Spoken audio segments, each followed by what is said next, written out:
السلام عليكم ورحمة الله وبركاته، ازي حضراتكم عاملين يا رب تكونوا بخير. معاكم المهندس مصطفى لطفي في يوم جديد بفيديو جديد بزراعة جديدة من مشاتل الحياة.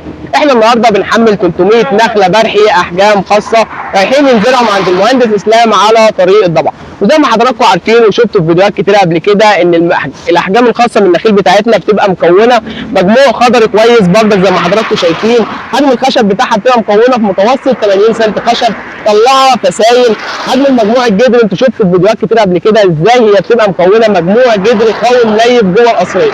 وطبعا اذا ما كانش فيه مجموع جدري قوي مليب جوه القصريه عمركم ما هتشوفوا المجموع الخضري في النخله بالشكل ده ولا مطلعه فسايل. طبعا المجموع الخضري ده بيبقى دليل ان النخله نشطه وشغاله ومكونه مجموع جدري قوي في قلب القصريه. اوريكم برضك دلوقتي ازاي ان النخل بتاعنا بتبقى مكونه مجموع جدري على الطبيعه. شيل كده.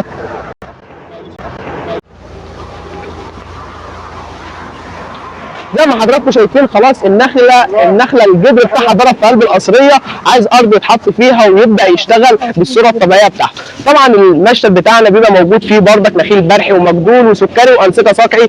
ولو عايزين تعرفوا اسعار النخيل بتاعتنا تقدروا تكلمونا على الارقام الموضحه على الشاشه او تبعتوا لنا على رسائل الصفحه. وانتظرونا في زراعات جايه كتير من مشاتل الحياه، والسلام عليكم ورحمه الله وبركاته.